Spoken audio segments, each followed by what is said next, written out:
The Eagles have weapons too. They just have to figure out a way to use them. Let's bring Ed Kracz up right now from SI.com. You can read all his work over there with Johnny Mac. Follow him at Kracz E. He joins the show right now. Eddie Kracz, how you doing, brother? Good to see you on a Tuesday morning. Hey, happy coordinator day, guys. We get to hear from the all three coordinators, and should be interesting. Should be fun. Are you going to be coming for Patullo like all the Eagles fans are right now, Ed Kracz? They are not happy with what they've seen from the first-year OC. No, I'm not going to be coming for Patullo. Listen, it's only week 2. I heard John talking about the Eagles' passing offense. I think they were 28th or 29th last year. They finished the season 28th or 29th, and I don't know, they won the Super Bowl. So, the Eagles, they're an all-around good team. They're well built. They can overcome deficiencies. Every team has them. They did it last year.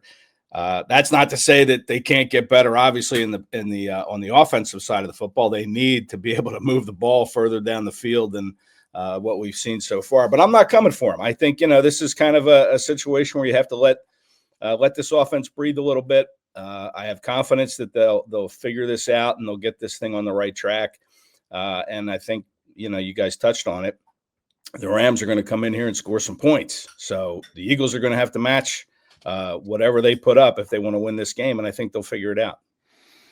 Yeah, I think that helps, Ed. I think, Jim Schwartz used to say that games have personalities. And look, sometimes you're in the shootout, and that increases your urgency that you need to score points, and I think that's going to help the Eagles. I think it was easy to sort of go in the shell against a Kansas City team with no sort of weapons on the outside. Rashee Rice suspended, Xavier Worthy hurt. That's the worst group of receivers they're going to see all year, really, unless somebody else gets injuries. So I think just the personality of the game is going to force the Eagles to get better offensively. Yeah, literally. It's a good point. They knew they couldn't turn the ball over against the Chiefs, not on the road, playing in front of that loud of a crowd. They didn't want to give up any momentum, so they had to take care of the football. So they were very careful at protecting the football. This week, I think, Matt Stafford said yesterday that they're going to cut it loose. The Rams are going to cut it loose. And I expect the Eagles to probably try to do the same thing. And look, it looked like they had, and we'll ask Kevin Patullo this, I think, is the first play of the Chiefs game. It looked like they had a big play. Yeah, they had a shot. They had a shot play. They had a shot play. Except Grant Calcaterra screwed it up. He couldn't make the block. Yep. Hurts dropped the football. Luckily, Calcaterra fell on it, so he kind of redeemed himself a little bit. But, man, A.J. Brown, I think it was A.J. Brown, looked like he was going to be wide open, and it was going to go for like a 60-yard touchdown pass, but they couldn't get that off. And then they never came back to it the rest of the game, which I was surprised at. But they had a shot play dialed up. Yeah. Ed, talk to me about the human element here with the receiver. I don't think people put enough credence on this. A.J. Brown wants the football. I know he's a team guy. I know he wants to win first, but A.J. Brown, if I believe A.J. Brown's a top 3 receiver in football, if everybody listening to our show believes he's a top 3 receiver in football, and I don't want to speak for you, but maybe you believe he's a top 3 or top 5 receiver in football. What does A.J. think? A.J. believes he's a top receiver in football. He wants the football out there, and I can't blame him for that. I think good things happen if you get him the ball. How much does that kind of come in here where you do have to balance the different players and personalities and things you have on a team to keep everybody on the same page and for the same goals? Yeah. AJ thinks he's the number 1 receiver in the league. He pretty much said that during training camp. Yeah. And I'm with you, Zander. I think he's top 5, probably top 3. Yeah. For sure. And so far he's been doing a good job of answering the questions the right way, talking about his growth and how he's trying to understand his role a little bit better before he starts to fly off the handle and says something.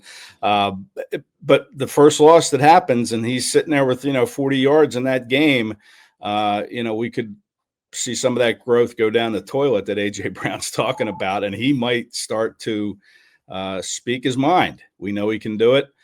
So the Eagles do have to get him involved. I mean, this is a guy, I thought he would probably threaten the record that he set a couple of years ago with almost 1,500 receiving yards. I thought he'd probably do better than that this year. And I thought Jalen Hurts would be over 4,000 yards. But, so far, I know there's a lot of season left, 15 games.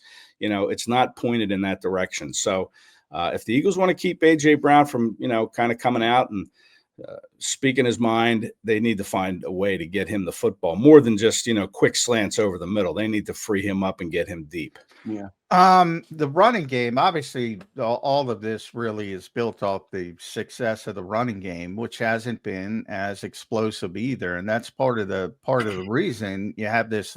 They only had one explosive play, really, unless you want to count a 15-yard face mask penalty. In an entire game, they had a one explosive play and it was a big one to Devontae. The 50-50 ball that set up a touchdown and really sealed the game. But you can't sustain that, Ed. What have you seen from Saquon Barkley? A couple nice runs, the touchdown run. You saw the kick out block by Tyler Steen, Lane Johnson sealing Cam Jurgens. Big hole. That looked like 2024 Philadelphia Eagles. But overall, the running game has been much more difficult. What have you seen from that aspect of it? Yeah, you're right. Saquon had that 13-yard touchdown run. Really nice, well-blocked play. He had a 10-yard touchdown run against the Cowboys, too. But, he ran the ball 22 times this past week. His longest was 13 yards. He had to pick up some really tough yards. And that's concerning that they haven't been able to kind of spring him. And for that, you kind of have to look at the offensive line, I think, is, where are they breaking down up front? You have the new right guard in Tyler Steen. Mekhi Becton was tremendous last year in the run game, and Tyler Steen's strength is as a run blocker. So it's concerning. That's part of the explosive plays that Nick Sirianni said yesterday. When I asked him about, does this offense just need to breathe? And he said, we can't continue to inch our way down the field. We need to find explosive I was surprised plays. how honest he was. But he's right. I mean, and I'm glad he said it that way. And he said big plays aren't just throwing the ball deep, or explosive plays aren't just throwing the ball over people's heads. It comes in the run game with Saquon Barkley. And why we haven't seen that, this guy had 7 touchdown runs of over 60-plus yards last year. He's got 0 this year. They have to find a way to spring him. And I think you have to look at Jeff Stoutland. What are they doing up front? Everybody loves Jeff Stoutland, does a great job with that O-line. But to me, that's where it has to start. If you want an explosive play from Barkley, you got to figure out a way to block whatever scheme the defense is throwing at you to spring him loose. Well, you mentioned all those long rushing touchdowns last year. I think half of them came against the Rams, so maybe they just see that color. Yeah, it's a good point. So maybe that gets Saquon in the running game going. Defensively, I like it, man. A lot better. That's big. What I do caution it a little bit because, obviously Adoree Jackson is not the best cornerback in the world. And again, Kansas City was so limited. So I kind of predicted before that game, Ed, that the Eagles are going to look good defensively. So put that context on top of it. But overall, I mean, you got to give them credit. They've looked very good defensively so far. Small sample size, but it's hard not to like what you see. Yeah, and I'm surprised at that, to be honest. I picked the Eagles to beat the Chiefs by 4 points, 31-27. I thought there'd be a lot of points in this game because even though I know the Chiefs were a little limited at receiver, they were still going against Adoree Jackson. Not ideal. You still had a rookie at safety in Makuba, who turned out to make the huge play. But, I thought there'd be points. I thought they still had Hollywood Brown. They still had Travis Kelce, who's looking to prove that at 35 years old, he's not washed up. Didn't do it against the Eagles. But I still thought there'd be a lot of points scored in this game. The Eagles defense to me was a surprise.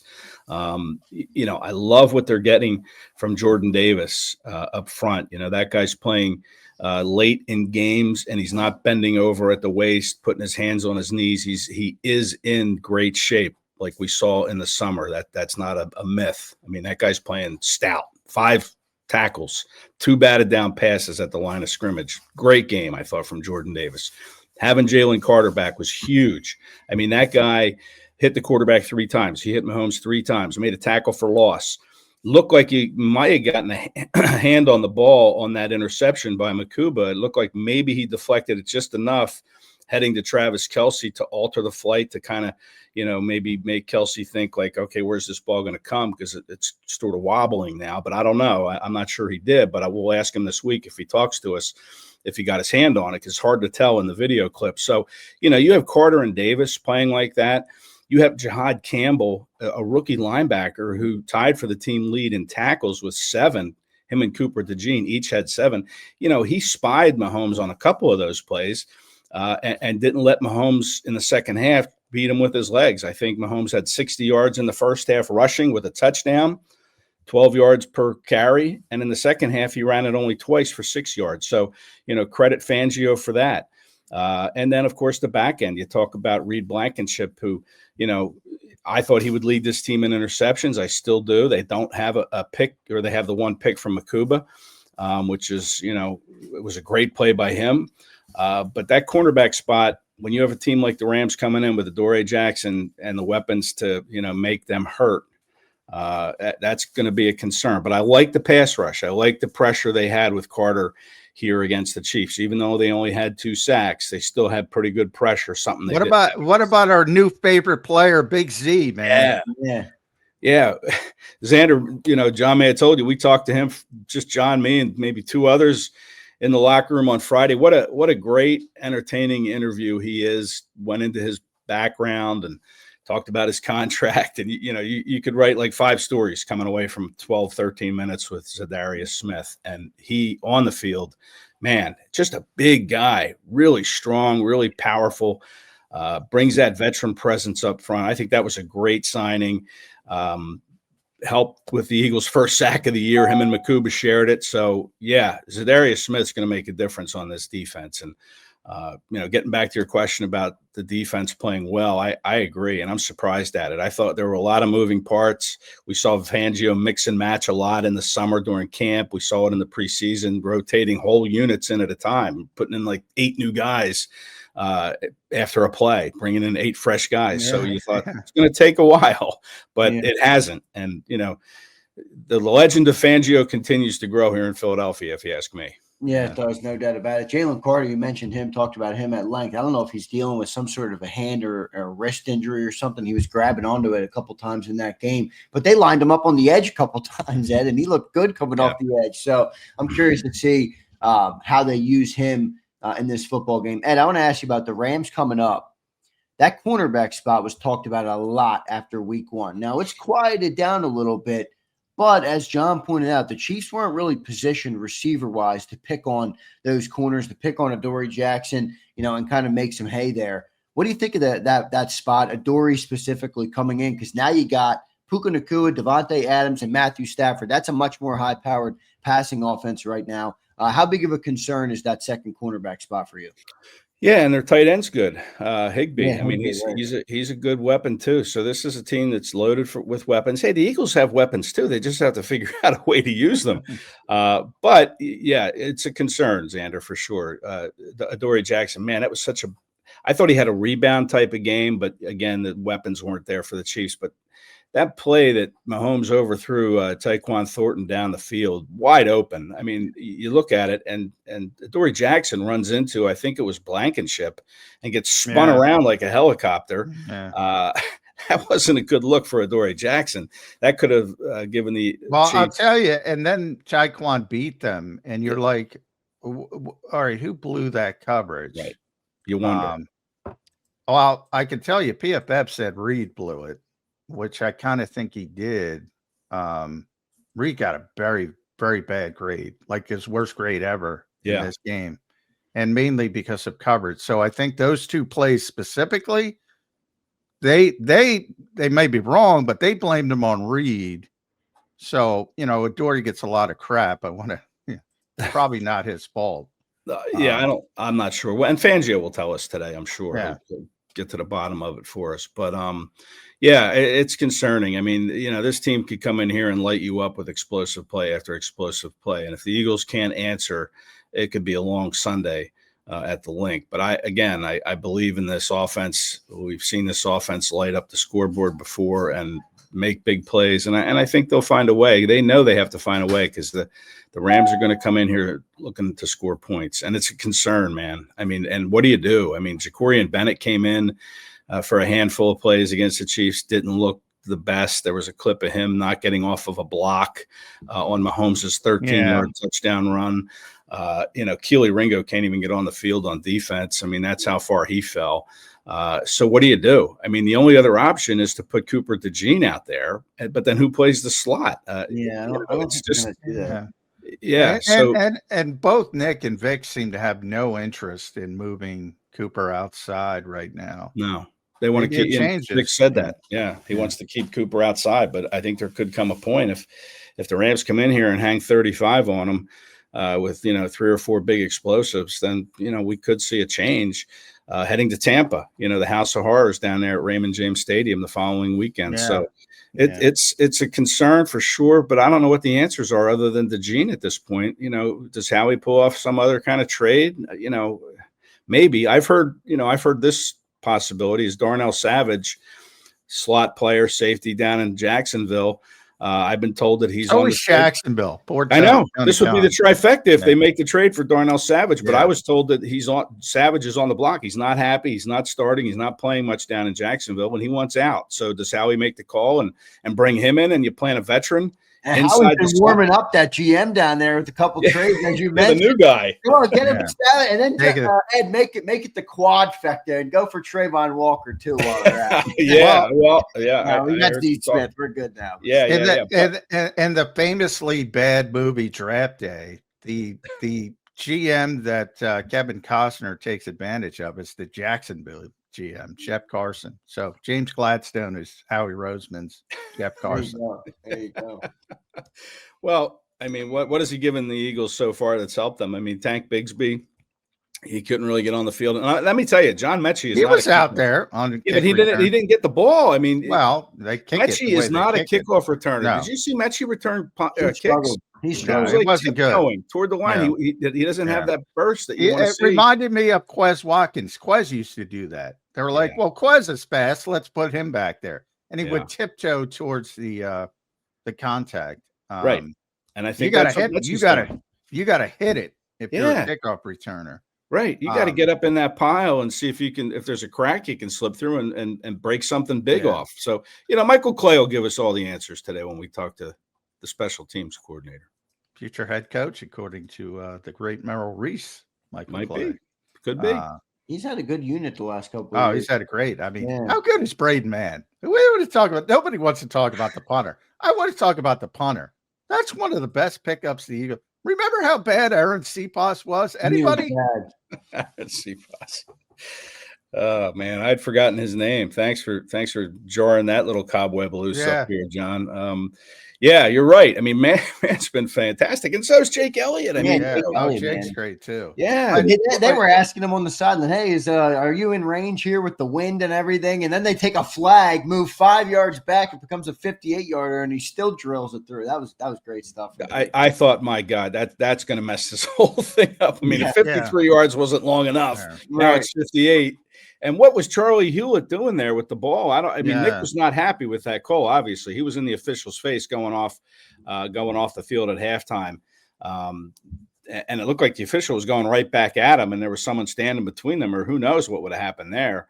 But yeah, I don't know what Hewlett did. Again, Michael Clay might tell us what happened, but you're thinking, man, Hewlett's the new guy. He can't make that mistake. Right. Yeah. But I don't know what exactly he did there. He's a veteran too. He's a new guy here, but but Elliott took that mistake right off the board by just smashing it right down the middle from 58. Well, I mean, guys, it is impressive too, because last year, as we've talked about, Jake was 1 for 7 on 50+, and the one he made was 50 yards. Yeah. This year he's 3 for 3 on field goals, and all 3 of them are over 50 yards. So he's definitely back, Jake Elliott, which is a good thing. You're absolutely evidently had some kind of injury last year, which he admitted now, but didn't tell me what it was, but I think Rick Lovato was a little bit of the problem. Rick was struggling. By the way, Rick is with the Chargers. Cameron Dicker now, who's by the way, Dicker the kicker is the most accurate field goal kicker in NFL history. Small sample size, but remember the Eagles brought him in for I remember that. The Eagles found him. They discovered Cameron Dicker. Is that his name? Cameron Dicker? Cameron Dicker. Yeah, Cameron. So yeah, that was Dicker the kicker. Yeah. Dicker the kicker. Yeah, what a nice guy too. He was so grateful to have a job and be here. I'm glad it's worked out for him in San Diego or Los Angeles. Yeah, that's the only thing that hasn't worked out. I'd like to be in San Diego rather than Los Angeles. San Diego's beautiful. They should have stayed there. Yeah, I agree. But they're still drawing fans there. I mean, it's a beautiful stadium so far. Yeah, it is beautiful. All right, you're the official. I guess I hate talking about this, but I got to bring it up. You're the official tush push guy because I've checked out at Sports Illustrated. I don't give a shit about this play. I want it the fuck out of there. They can't officiate it. It's ugly. Take the Eagles out of the equation, which I know people can't. We're an Eagles show. This is an abject disaster. You got Landon Dickerson jumping. You got the Chiefs jumping offside. You got the Chiefs swatting at the football. They stole none of it, Ed. How can this play continue?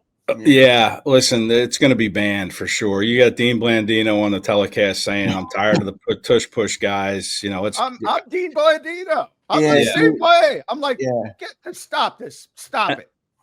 And I'm with him. I think, listen, let's get rid of it. Let's stop talking about it. I think Jalen Hurts will be fine with his legs picking up first downs. Locally, when you do bring it back, the Eagles are going to be freaking fine. They're going to still be the best quarterback sneak team in football. Yeah. Because of the quarterback. Yeah. I thought it was hilarious yesterday when Nick was comparing it.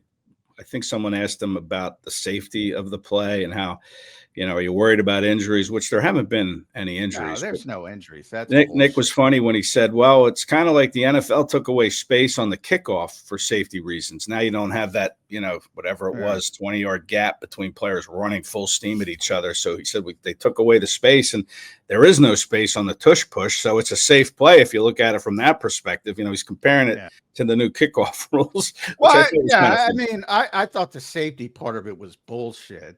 But I also, when the NFL talked, that was just a dumb way to attack the problem.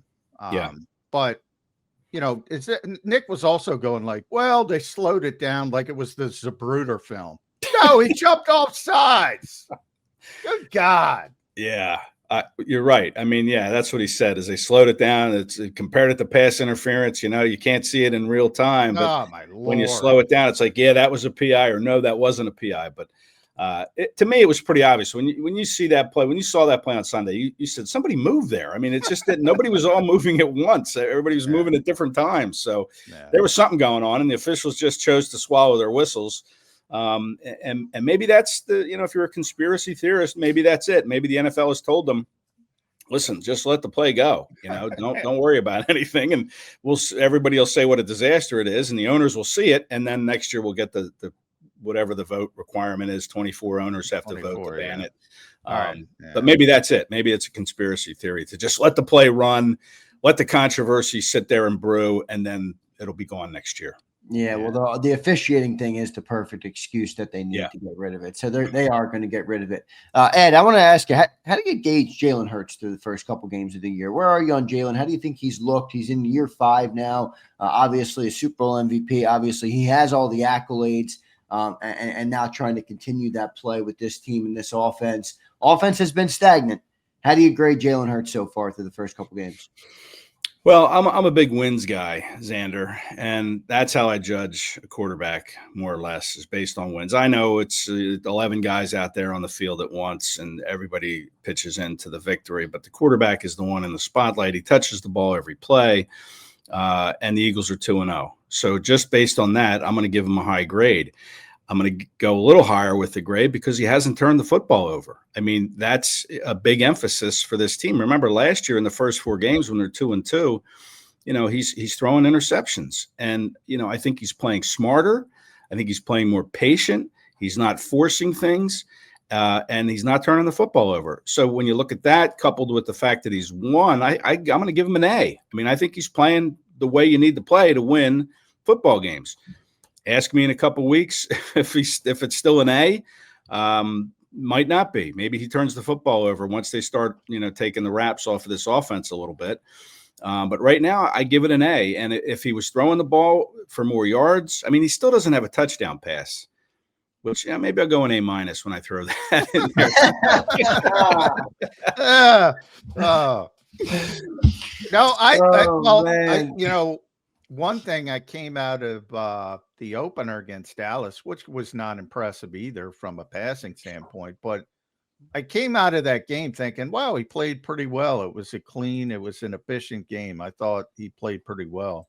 Last week, not as well, but still, it wasn't terrible. And I said, because he's had some, like, if you go to that Carolina game last year, like, that was bad. That was just a bad football game. Yeah. For Jalen Hurts. Like, I haven't gotten that feeling. So I think he's played pretty well. It's interesting. It's so unique. I brought up that stat. It's crazy, Ed. The Eagles have had 4 of these games over the past 2 seasons when they've had 100 or less net passing yards. 4 games, which you go, that's not good. They won all 4. That's the weirdest thing. It really is. So here's the kicker. There's only been 22 other games where teams have had under 100 net passing yards. So not a lot. There's 32 teams. It ain't good that the Eagles have 4. Teams in those games are 5-17. Wow. That's great research, Johnny. Yeah. That's amazing. I didn't know that. It's just so weird. But listen, Hurts has this ability, I think, to make a play when the team needs a play to be made. I mean, that throw to Devontae Smith, the 28-yarder on a sellout blitz from Steve Spagnuolo. Everybody's coming. He's rushing everyone. If Andy Reid could still move, he probably would have been blitzing on that play too. But he found a way to throw that ball up, and credit Devontae Smith. It's a jump ball, but Hurts put it in position to make that contested catch, and Smith came down with it. I mean, he finds a way to make a play when you need it. And maybe that's what sets him apart from the quarterbacks on those other teams you mentioned, is they're just not making the play. There's maybe 2 or 3 plays every game, right, that define a game, that help a team win or lose. And Hurts, more often than not, if you look at the record, if you look at that stat you just pointed out, he finds a way to get it done. Yep. 18 of 19, they've won, Ed Kracz, 16 consecutive games. If they beat the Rams, they will have gone a full NFL season undefeated when Jalen Hurts starts and finishes the game. Yeah, just another reason I'm giving him an A-. I mean, he's yeah. I mean, he just finds a way. What did I say after the game? They may never lose again. You text me that during the game. Yeah. But you say that all the time. They may never lose again. Because they may never lose again. They don't lose. They don't lose. And they're 10-0, or they've won 10 straight, I should say, over the AFC. You know, they won 10 straight games. All those stats have turned, like, most of them I ignore because, like, a lot of people say, well, losing Dallas isn't that important. We had this discussion in the media house. I think you were there. Yeah, I was. And I'm like, my whole thing with that is they win with everybody out.